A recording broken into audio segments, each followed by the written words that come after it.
As you're coming, guys, I want you to go ahead and share the program. Rena, Noel, how you doing? Thank you so much for joining us. As you're coming, guys, share the program and say I share. Everybody put it on a page and say I share, because this program here tonight,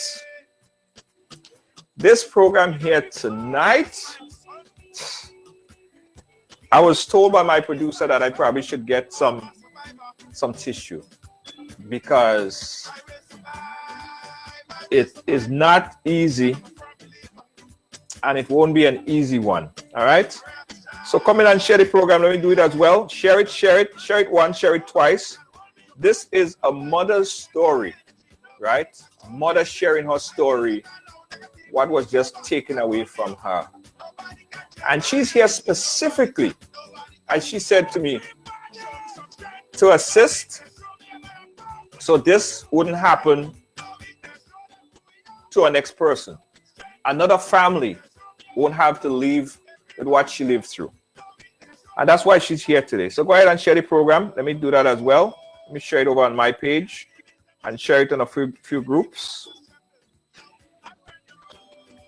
Who else inside? Hey, Donna Rush, how you doing? Thank you so much. Glenda Renee, how you doing? Carla, how you doing, Carla? Thank you so much. Thank you so much, Carla. Yes. Who else? Doug, how you doing, my friend? Thank you so much, and Merry Christmas to you, Doug. Who else? Glenda, I see you. Who else do we have on the ride? The folks on YouTube. How you doing, the folks on YouTube and the folks listening live in New York on 107.9 FM? Thank you so much for joining in. Thank you so much for watching. Anne-Marie Solomon, thank you so much. A blessed good evening to you as well. Folks are traveling in the pandemic. Make sure that you take all precautions, all right? Hand sanitizing and all of that stuff. And I still advise folks to get vaccinated. All right, so let's start. It's going to be a tough one. Tough one for me, because I am a parent, and I can't imagine something like that happening to my worst enemy.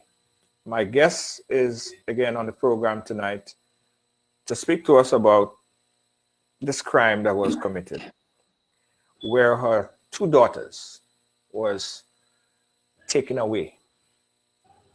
It's hard to preempt her story. It's hard to listen to her story and don't share a tear. It's just a difficult one. Let's welcome to the program, guys.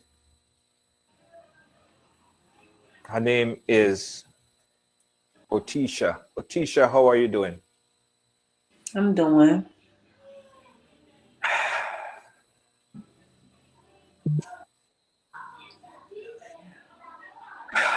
All right.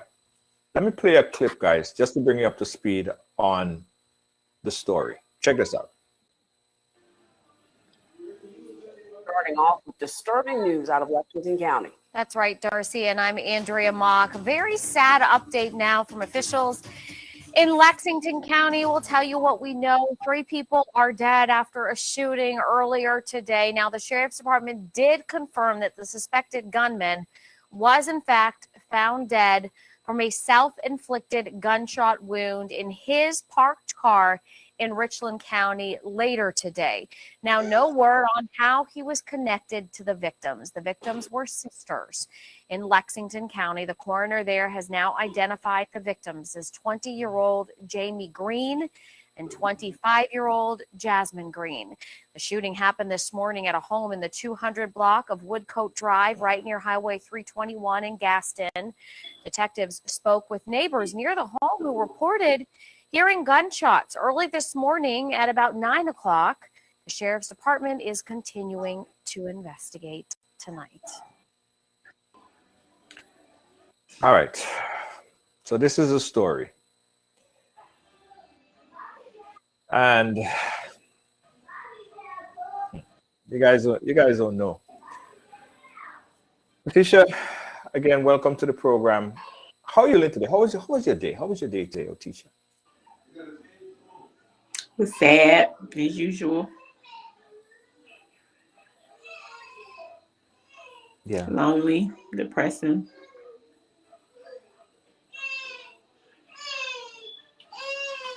Talk to us about your two beautiful daughters.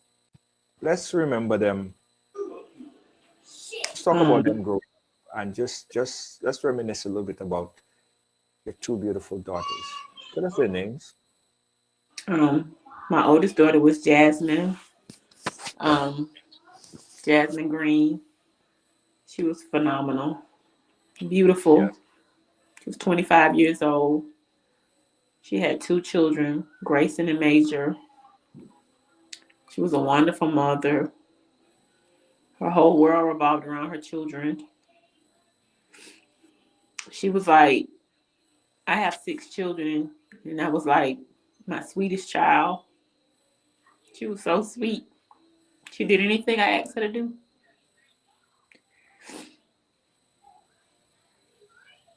She was just a beautiful, beautiful person inside and out. Jamie was my other daughter, Jamie Green. Jamie was also very, very beautiful. She was like the mama cat of our family. She was my third born, but it was like she was the oldest. We used to call her little big sister. Um, she was an entrepreneur. She was always thinking of ways to make money for her and Jasmine. Um, Jamie had one child, it's Tylee, it's a little girl. Um, Jamie was like my best friend. We was like best friends, like she was my daughter. And she always respected me as her mother. But we was like best friends.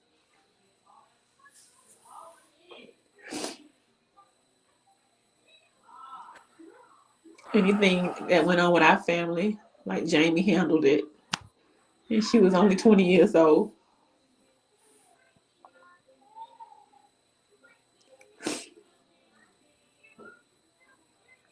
As the report read, Lexington County deputies are investigating a deadly shooting on Watcock Drive that left two sisters dead. We're going to talk about this, but it's important that we understand these two individuals. Very innocent, young, and talented young women, um, just living their lives, um, respect their mother, respect their community, respect people. And what was the relationship between your daughter? Was it Jasmine? Tell It us the was relationship. It was Jasmine? Jasmine. Right. So tell us the relationship with Jasmine and the perpetrator. Did you say What with what happened? Jasmine and Tyrone? Sorry? I can't hear you. Sorry. No, tell us the story. Tell us the relationship and what happened there with what happened in that um situation, that horrible situation. Um, that Monday morning, I talked to Jamie about 5 o'clock in the morning because I had to go somewhere. So I left in my car. Jamie's car was broke and Jasmine didn't have a car. Both of them were staying with me. Um, Jamie had just lost her boyfriend. He had just been killed tragically like a month earlier. So she was staying with me because he used to live with her and she was just having a hard time with that. Um, Jasmine was staying with me trying to get away from Tyrone. Um, that was her kid's father.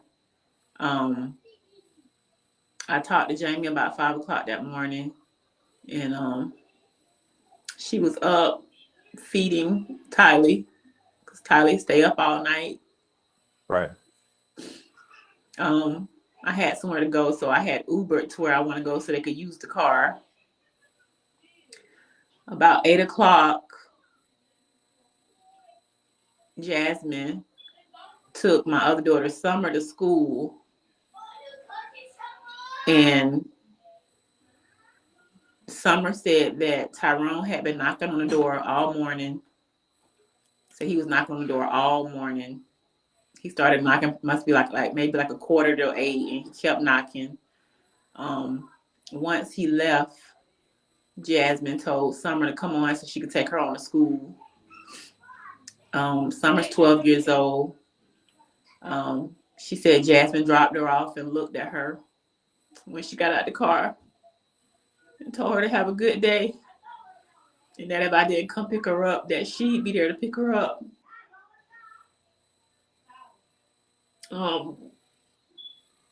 My daughter, Lateria, she said that Jamie called her about maybe like 9:10 and said Jamie was hollering in the phone saying that Jasmine and Tyrone were in the house fighting and arguing. And Lateria said that on the phone, she heard Jamie ask Tyrone what was he doing in the house, because I didn't want him in my house. He had came round by my bedroom. I guess he was trying to see whether I was home or not, because he couldn't figure out whether I was home because my car was there, but he didn't see me. So I guess he came around by my bedroom to see was I home. But when he went around there, Jamie was in there. And Lateria said, she was like, "What are you doing in here? My mama don't want you in here. Get out of her house." And Jamie and Jasmine were telling him to get out. All of them started arguing. And Lateria said the phone started going crazy. And then it hung up. She said that maybe like 2 minutes went by. And she said the phone rung back.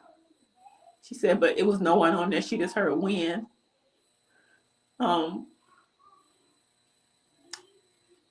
My neighbor said that when I looked at her Ring camera, you could see Jasmine and Tyrone in the yard. And Jasmine was telling Tyrone to leave. She was going in the house to go to sleep. You could see him going back to the car and getting some type of bag. And then at one point he came back out, and him and Jasmine were back in the yard arguing. And then he went in the house without Jasmine.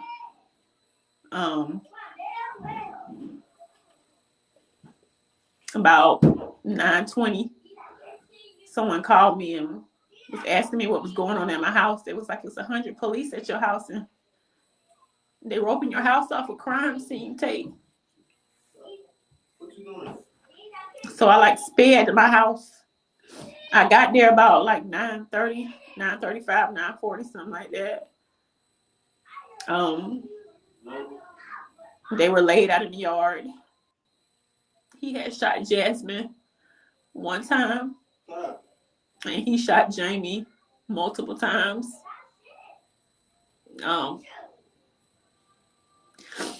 When they went in the house was all tore up. The bathroom door had been bust open. There was holes all in the wall. Vases were broken. It was like, you could tell it was like a real bad fight. When I looked at them, when I got to the funeral home,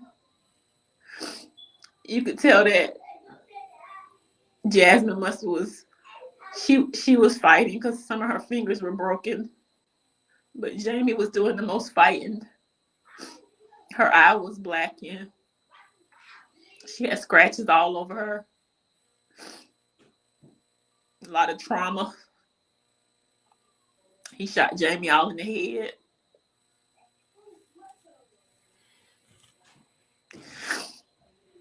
My neighbor across the street heard the gunshots. So he called his mom because she had just left. He's nothing but like 18 years old. His mom turned around, and she said when she pulled up, she said that my two grandsons were just standing there looking at their mama's body. They were just staring at Jasmine. And she said she was like begging them to come with her. She was like, come on, it's okay. And they would look at her, and then they would look at their mama. She said they finally came with her.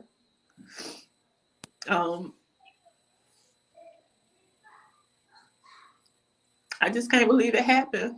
Like we've been putting up with Tyrone mess for years. For years. After he killed my daughters, he went to his aunt's house, and the aunt said his face was all scratched up. He had a big knot upside his head. He said he had got into it with Jasmine and Jamie. And he shot him.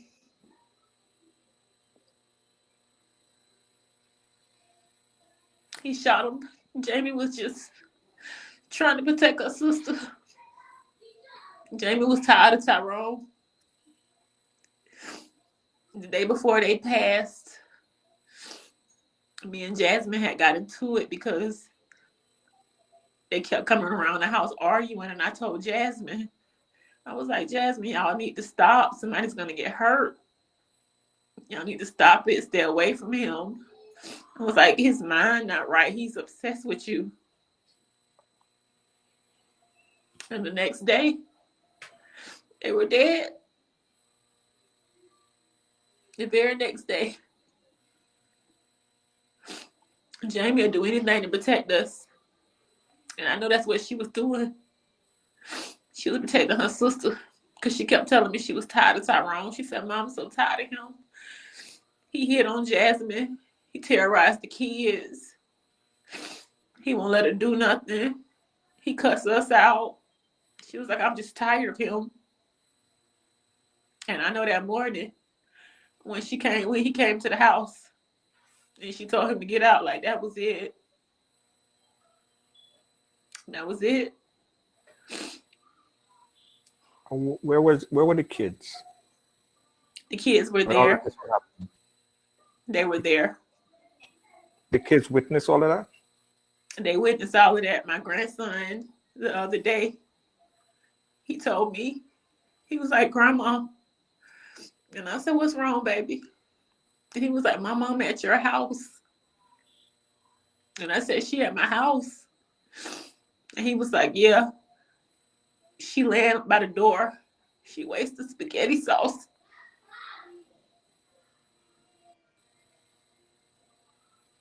And she won't get up.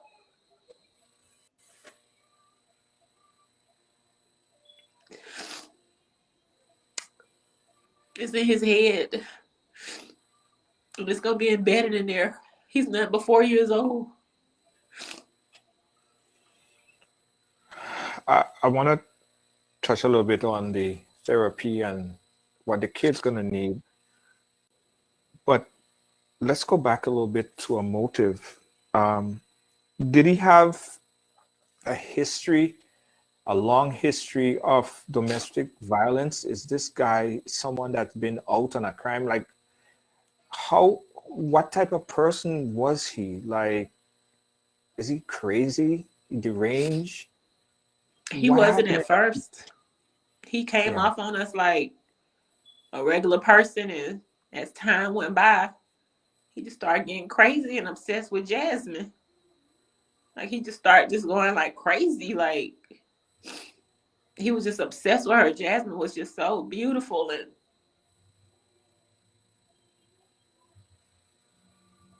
he turned into a monster. I noticed him start changing about 3 years ago. And I kept begging Jasmine to get away from him. One time, he even called her when she came to my house because she wouldn't come home. And he was like, if you don't come from over there, I'm going to come over there and I'm going to kill everybody in your mama's house. So he threatened her before. It's something that he regularly did. He threatened her previously, many times before.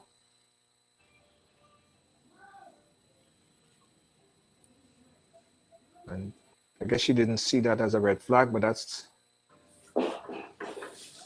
Let's talk about the instances of domestic violence, right? How close was you and Jasmine as far as talking about relationship? Did she ever come to you before and confide in you in situations that he would have had altercations and things that you've done to her in the past? Did you guys have that type of communication? We did. We talked about it a lot, but she would talk to Jamie about it more, my daughter, because it would just make me mad, and I would confront him about what he was doing, and he'd always lie and say he wasn't doing this and he wasn't doing that. He just always lie. He just like, I'm not doing this, I'm not doing that. And I was like, I know my daughter not lying. You're putting your hands on her, and I'm gonna put you in jail. And I called the police on him like twice, and they did nothing. What you mean they did nothing?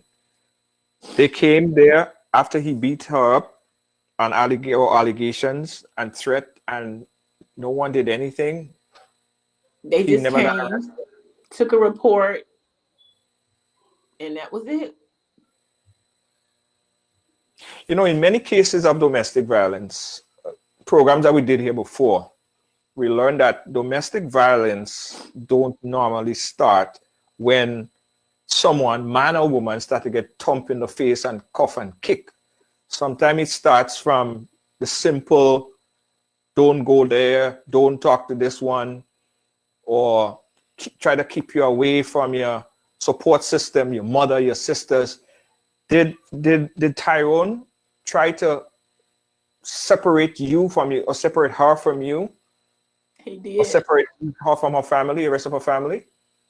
I buy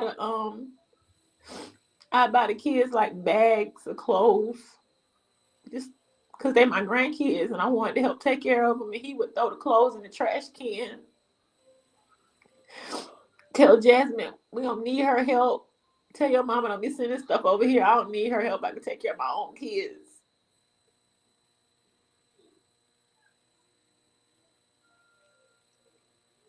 Yeah. And the reason, one of the reasons why it's important that you guys watching this program, and it's heavy and it's sad and it's difficult to watch. It's difficult to understand. How could somebody be so, how could that person be so demonic, right? But we're seeing a lot of this happening far too frequently. And oftentimes, the red flags are not being noticed. The red flags sometimes are being ignored. And I know in retrospect, mom is looking back at this, and mom is probably saying, if I just did this, and if I just did that, and if I just said this, or if I just said that, probably she would have been here today. Mom, what are some of the hardest reality or the harshest reality to deal with when thinking about this situation? Do you feel guilty? Do you feel away? Do you feel like you could have done more to separate these two? I just feel like how did this get so out of hand? Like, I don't understand it. I don't understand it. Like, I tried and tried and tried to get her away from him, and I get her with me, and she go back, and then she come back, and I just thought it was like, I just thought it was just like they was young and just needed guidance. I never thought he'd take out no gun and kill both my daughters.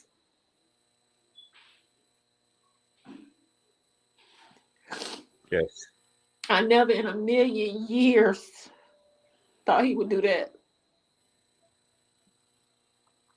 Yes. And Mohava's saying that so many what if, but you cannot leave feeling responsible. You did all that you could do from the outside. You did everything that you could have possibly done. I guess no one would have expected, including yourself, that you would have come to this reality. In terms of domestic violence situation, I know you wanted to talk about this stuff because it's therapeutic and it would help. What are some of the things that women and men that are watching right now could learn from a situation like this? Again, you're here specifically, as you said, so that this situation don't happen to somebody else. What are some of the takeaway, some of the things that we could look for or look at in a person's behavior? The signs, like when I look back now, the signs right there. Like he was just trying to control Jasmine. He didn't want Jasmine to go nowhere. Everywhere he went, everywhere she went, he would show up. The kids always acted scared. Like my grandkids, and I'm so ashamed to say it, but they're so happy now. They happy.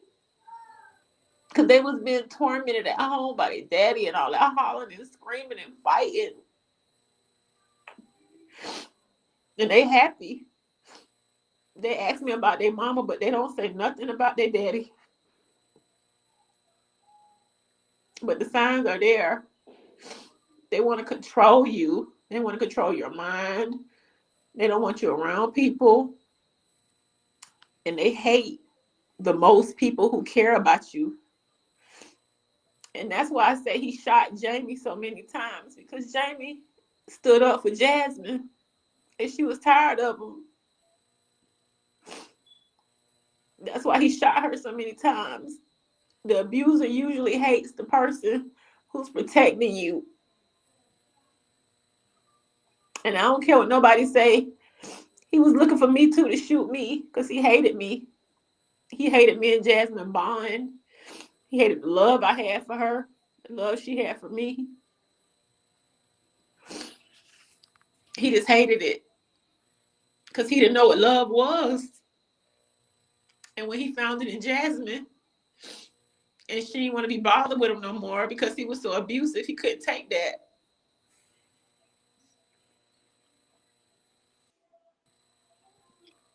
Yeah. But the signs are there. Mm-hmm. Like sometimes he would come over to my house and I catch him just looking at me with this look on his face like I hate you.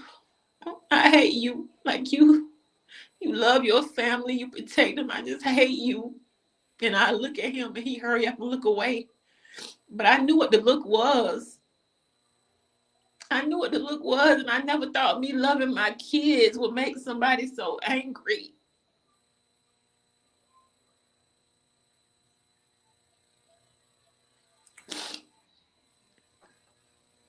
What kind of, and I know you may not know, or if you do, you could share it with us. What kind of home did he grow up in? Did he have a mother, a father, a family that he lived with that he could confide in? Where?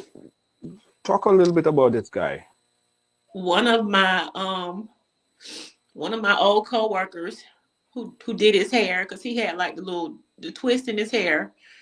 She came to visit me, and she was like, "I can't believe this," and I was like, "I can't believe it either." And she was like, "No, I'm serious," because she was like, "He used to talk so good about y'all," and I was like, "Are you serious?" And she said, "Yeah." She said he used to just talk about how much you love your kids and stuff, and just brag on your family. She said the only bad thing he ever told me was how when he was little, his mom would abuse him because he didn't look like his daddy. No, because he looked so much like his daddy, and his dad didn't want his mom, so she'd abuse him.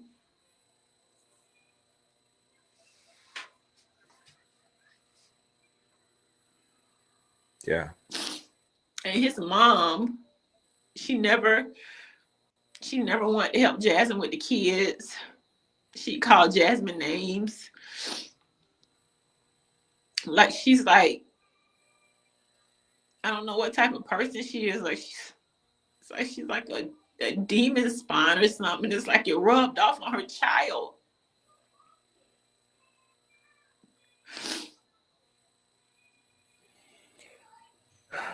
You know, in every instant we see this every time, right? And there is a saying that hurt people.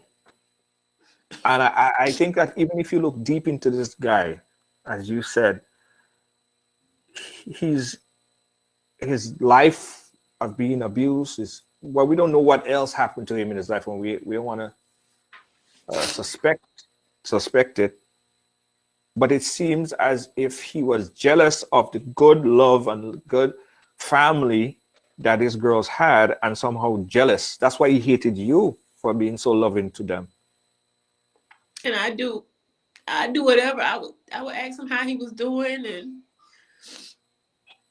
try to talk to him, and he just always hated me. And I tried to welcome him in our family, and because I knew he was my grandkids' father, and he just didn't like our togetherness. It was like foreign to him. Like he didn't know how to adapt to it.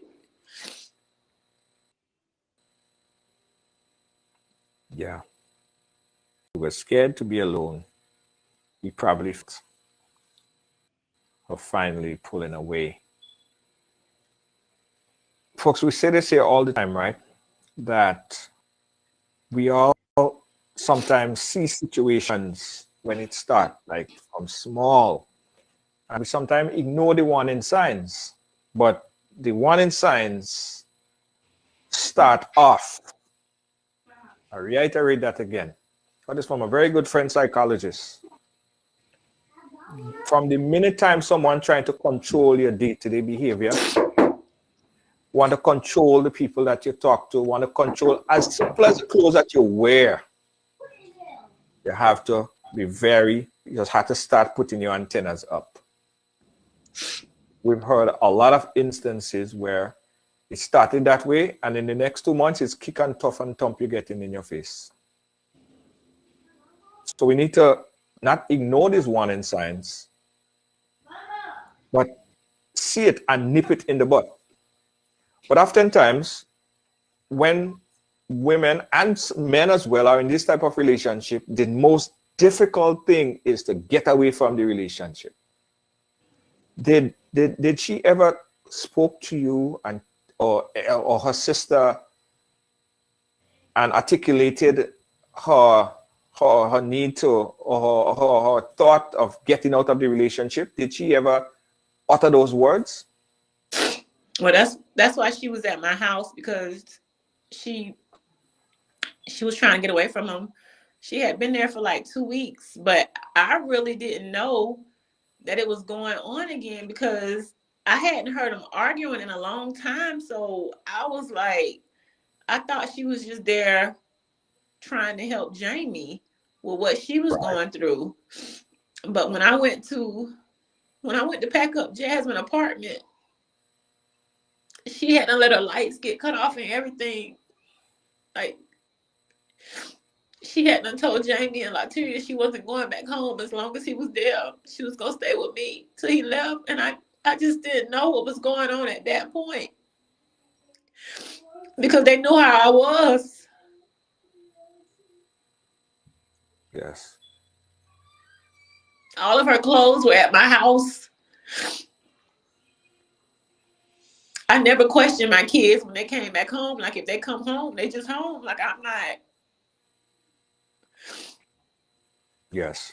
And like the last 2 nights she was there, she slept so good and peacefully. I would ask the kids, where y'all mama? And they'd be like, she's upstairs asleep. She was tired. Yes. She was tired of a monster. Yes. Were there instances of financial abuse, emotional abuse? Well, I'm sure there's emotional abuse. There's emotional sometime before the physical abuse sets in. but did you sense that he was controlling her to stay based on finances or a place to be, or knowing that, probably telling her, you can't go back to your mother, you can't go back to your sister? Did you get any inclination or thought that he was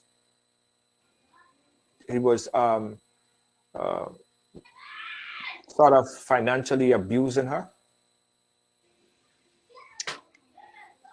He knew that whatever was going on with them, like if it was concerning bills or anything, or like I would take up the slack, because I'll never see my kids or my grandkids going without. So like if a bill need paid or something like that and Jasmine asked me to do it, I was gonna do it, because I always wanted to help my kids. They was young. They were not but in their 20s going through life. Just wanted to help them. Yeah.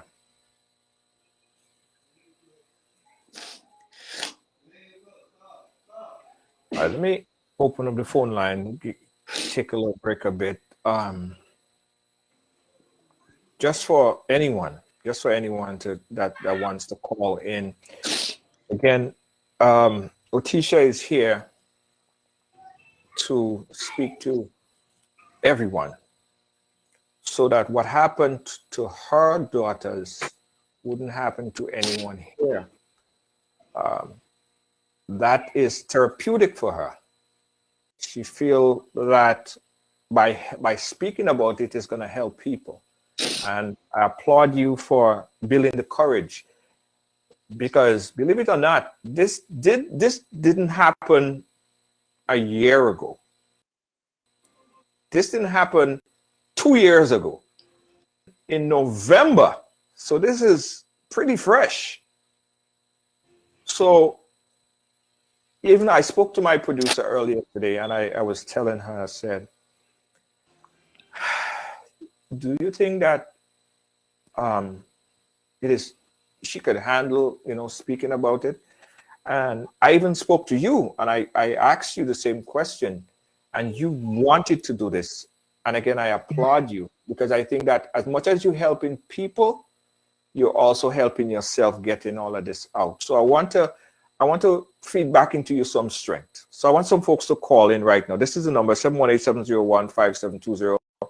Let's pour back some strength into Otisha, because she went through this stuff. This happened November. This happened a month or so ago.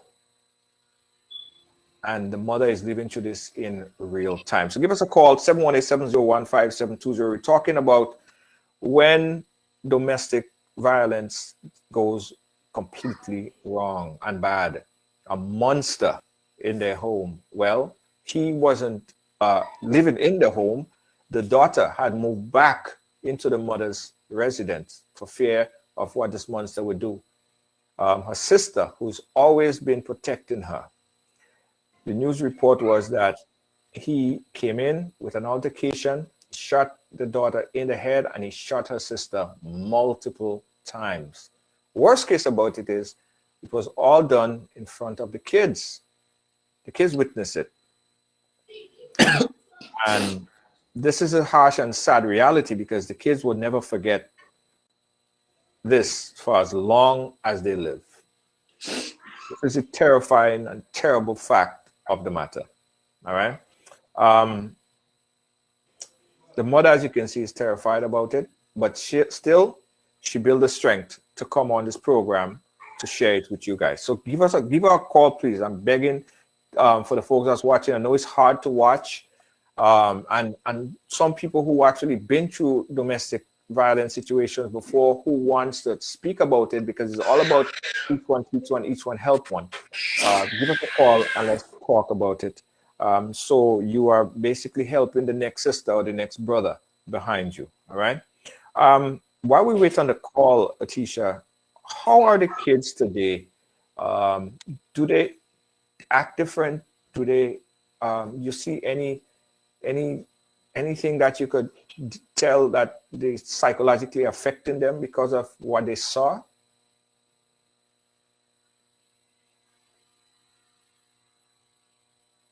All right, we lost the video. We're gonna get her back. All right, if you hear me, just drop back out and come back in. Are you hearing me? All right, go back out and come back in. Go back out and come back in. And you get the audio back. All right, go back out and come back in. Otisha. All right, 718-701-5720. Speaking to the mother right here. Terrible story. But I really wanted to break it to you guys. I really wanted to bring it in so everyone would see and understand and hear for their own self. All right, 718-701-5720. Come back out. Go back out, Otisha. Go back out and come back in. You can hear me? All right, you're back. All right, Otisha, you can hear me? All right, so she's gonna come back in and take some of the calls. Listen, I beg, I plead, I ask so many times for people who are going through situations like this. Now, it's not easy to just say, well, pick up and walk away. It's not easy. There are strategies, there are ways in how you have to implement this thing here. And there are a number of organizations and groups that we could refer you to specialize in helping women strategically getting out of the women and men strategically getting out of the domestic violence situation. So if you guys, anyone here have an issue of similar and you want to get out, contact us and we'll put you in touch with a group who will be able to assist. Are you back with us?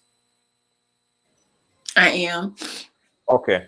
How are the kids doing psychologically? You said how are the kids? Yeah, how are the kids doing psychologically after they witness this terrible act? They witnessed it, but they happy. That's what I can't. They happy now. Like they used to be like little scared kids. Like they wouldn't really. They just cling to their mom all the time. They always had like a scared look on their face, and I'd always ask them, "Are they okay?" They look at me with like little teary eyes all the time, and they just always look scared. They didn't act like little kids, but Right. now they do. They ask for their mama, and I tell them their mama went to heaven. They never ask for their daddy. They don't say nothing about them. And my youngest daughter, my 1-year-old granddaughter, she whined all day and night asking for her mama. Because she's only one. She don't understand. She was asleep when it happened. She was asleep during the whole thing.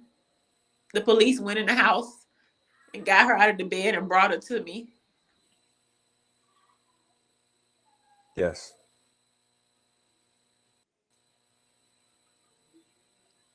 But I am going to get them some therapy because I know it's embedded in their heads what happened. It was there, they saw it. Yeah. And I know as they get older, they're going to keep asking me questions about what their mama said. Yes. Yes. Someone is saying that it may not affect them right now, but maybe later on in life, they will have to go to therapy. So I think therapy is important, especially for these kids psychologically. Anyone, and it's not something that they'll forget. You'll think that they're young kids and they might forget. It's not something that they will forget.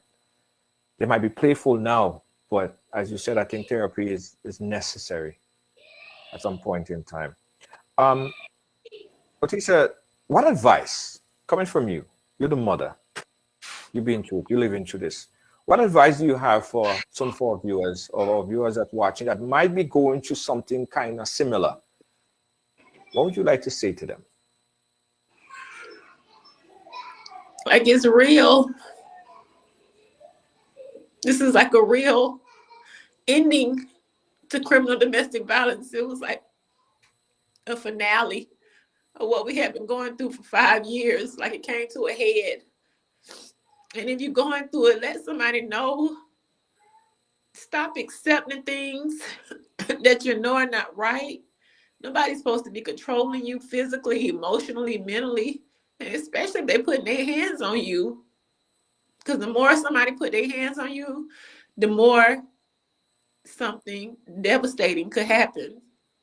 Or the Yes. more you can get that unlucky lick, or the more their mind could just snap and pull out a gun like Tyrone did and kill my babies.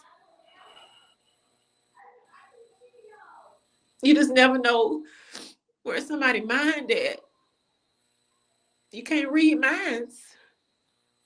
But when they give you them signs, the controlling, the abuse, the emotional abuse, popping up where you at, questioning you all the time, always want to be where you at, don't want you to work, don't want you around your family, don't want nobody loving you but them, that's it. Those are the signs. Get away from them. They are going to Yeah. hurt you or somebody around you because they're going crazy and they need help. Yes. Yeah. So I hope some of the viewers that's watching taking heed to what she say.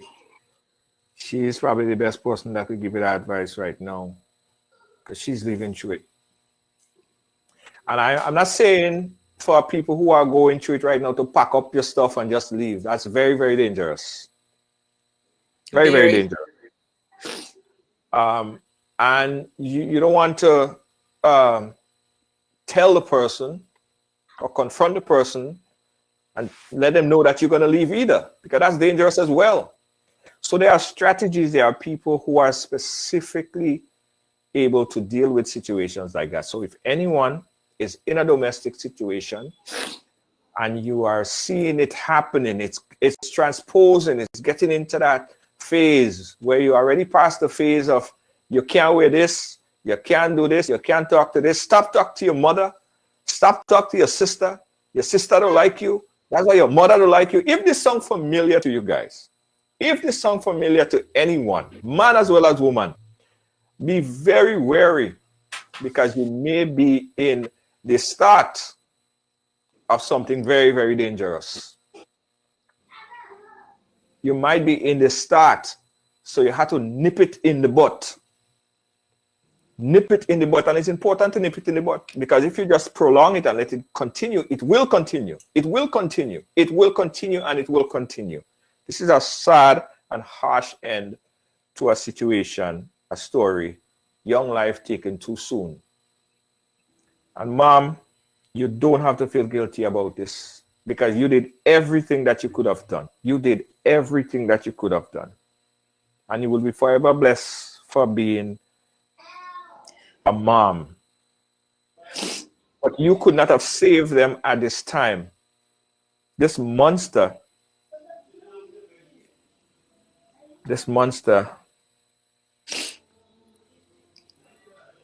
he was a tricky one. But don't blame yourself. Don't continue your life blaming yourself. Get the kids and them some therapy. I think is important. And continue your therapy. Because speaking about this stuff, I saw you on other show as well. And I think that it was good. And I think that it is good that you speak, that you share these stories. Because as much as it's powerful to stop someone in a domestic violence situation right now, it's also therapeutic and helpful for you. So I say thank you so much for sharing your story with us, as difficult as it might be. Any last word before we wrap up?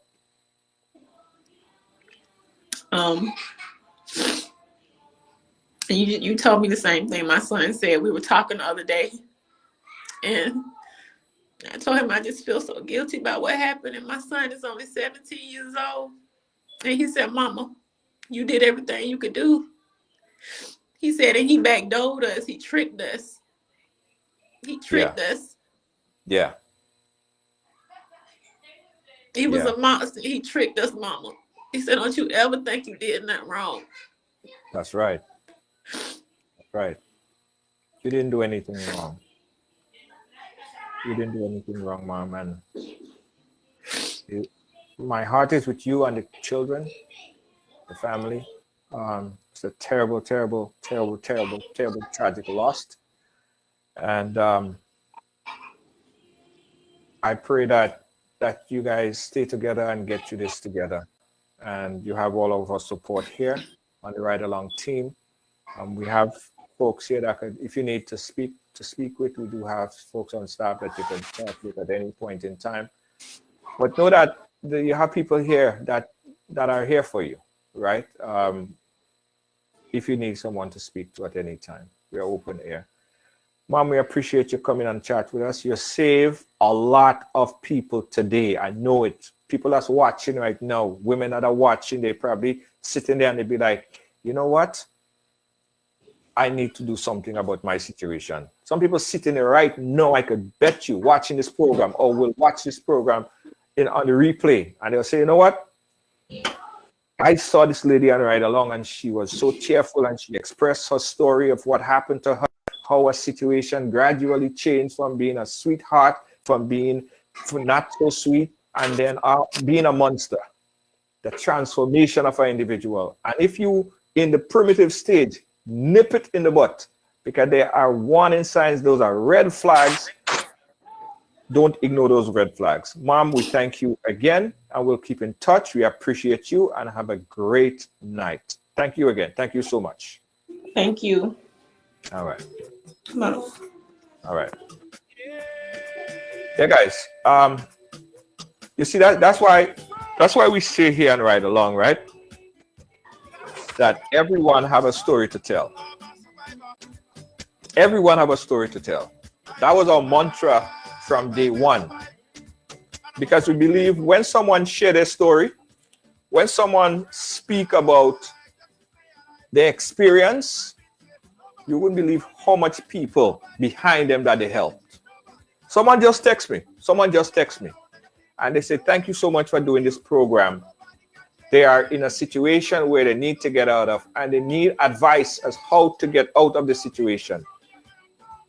They're in a financial and emotional abusive state right now. And he hasn't gotten into the physical as yet. But she expressed that she's been threatened about physical disabilities that could happen to her. And how if she ever planned to leave him, he would do whatever he can to make sure that no other person ever like her. Well, that's a serious threat. And we're gonna get this person someone to speak to. But guys, we say it a lot here. Sharing your stories help others. Everyone have a story to tell. Thank you so much for watching. Thank you so much for sharing. Thank you so much for caring. That's why we're here. We urge everyone to be a good friend. And you have to be a friend. You have to be a friend, the best friend, like how you would want someone. You have to be the best friend, the better friend. Right? You have to be there to listen. You have to be there to just listen. Sometimes that's all people need sometimes, just a listening ear. They don't need no money. They don't need nothing else. Some people just want a listening ear. And that could save a whole lot of lives. Thank you guys again on behalf of our producer, Lois JJ. Our moderator, Kibbs, Deanne Fraser, and Gail. We say thank you guys so much. Thanks for watching. I'll catch you guys again tomorrow right here on Ride Along Live, where everyone, we do mean it when we say everyone have a story to tell. Good night.